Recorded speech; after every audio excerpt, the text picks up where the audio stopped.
You and your friends have finally decided that it's time you play Dungeons & Dragons, and this means that you can finally combine Arthur Morgan with Daredevil and embark on a comedic journey through a world of your own making. But as you sat down and decided to make your character, you've realized that you have no idea what you're doing. And that's okay, because I'm here to tell you exactly what you need to be the best player you can possibly be. But remember, this video will not give you one-to-one instructions on how to play Dungeons & Dragons. For that, you will need to read the player's handbook in order to fully understand the game rules and mechanics. And it wouldn't be a bad idea to read up on the Dungeon Master's Guide to ensure that you understand how the game mechanics work in the big picture. There's also a few other books that I suggest you pick up. It will give you the most free range of making a character that you want to make.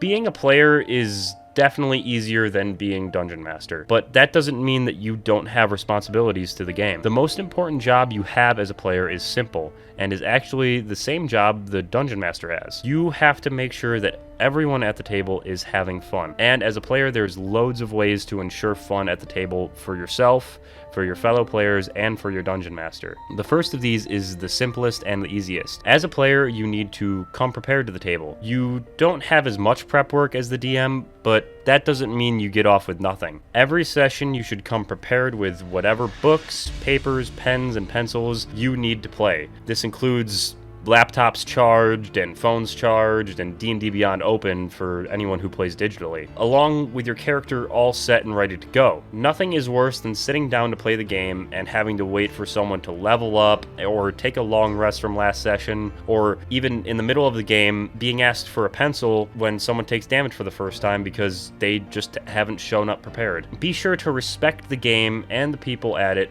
enough to be ready to play upon arrival.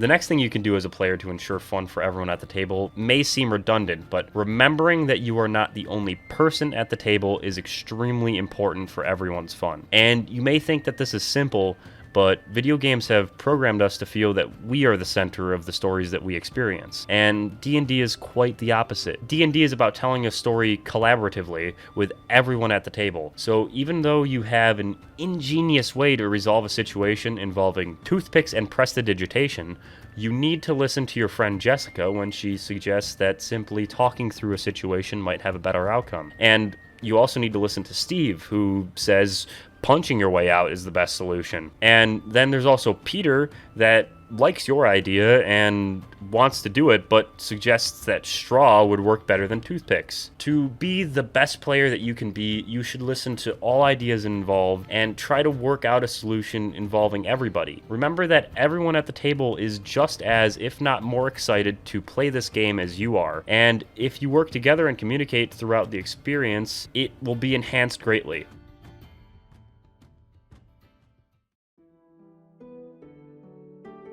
As a player, you can also ensure that everyone is having fun by staying focused on the game. As you continue to play Dungeons & Dragons and get more comfortable, you will realize that the game is not only more fun, but it is faster and more engaging while everyone remains focused on the game and in character. This does not mean that you have to be giving Oscar-level performances at all times during the game, but simply staying off your phone and keeping your focus on the task at hand will make everyone happy, especially the Dungeon Master who has put hours of work into this session. On top of that, it is rewarding to react to the sudden attack of a creature from the mists, or the cutting insult of a bar patron in character. This will keep the game moving along nicely, and will give your fellow players and the DM natural avenues to keep the game and roleplay flowing. Just remember, if your Dungeon Master tells you, "You are turning the corner of a dingy city street. As the sun begins to set and dusk sets in, the feeling that you are being watched as you continue down your path sends shivers down your spines." Do not respond with, "I continue to walk to the blacksmith," because that random encounter your DM prepared will feel just that, random. Instead, you have to roleplay. Have an uneasy conversation with Peter about how you never liked the dark. So when that bandit captain springs his trap, you and everyone else will feel like you're in the world and not just sitting at the table rolling dice.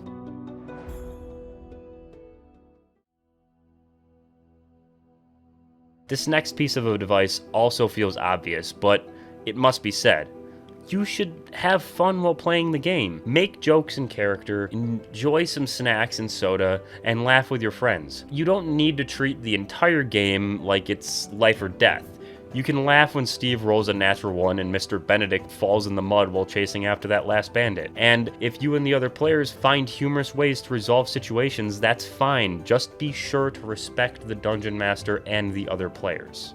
Because the DM has put incredibly hard work into this campaign for you to enjoy. To laugh off every NPC and to make light of the scenarios that you are presented with is downright disrespectful, and that kind of behavior doesn't belong at the table. Not to mention that there are probably 3 or 4 other players sitting right next to you who are all being patient and respectful to the DM through every single scenario, and I'm sure that they don't want to hear you make light of every situation that they are trying to roleplay through.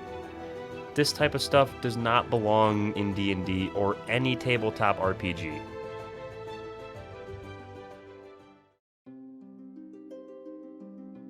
Which brings me to my final point.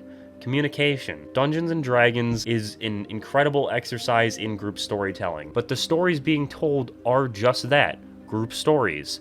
So, if you find it really cool that your character is an escaped slave who gained his infernal powers by bathing in the blood of his captors, that doesn't mean that Peter, who wants to play a druid with a pet lobster that sings sea shanties, is going to enjoy or be comfortable with that dark tone of your character. And with that being said, if you want to play Timmy 2 times, the master thief that will rob you once and then rob you again, leaving his calling sign of pantsing his victims, you should talk to your dungeon master, because I am sure he would prefer you to play a bit more serious of a character for Curse of Strahd. You can do anything in Dungeons & Dragons, and that is why so many people love the game. But just because you can do anything doesn't mean you should do anything. Talk to everyone at the table before you start playing, and make sure they are both comfortable and okay with the character that you're going to play and what that character will be doing throughout the game. The last thing that you want is to ruin Dungeons & Dragons for someone because you didn't know what they were comfortable with.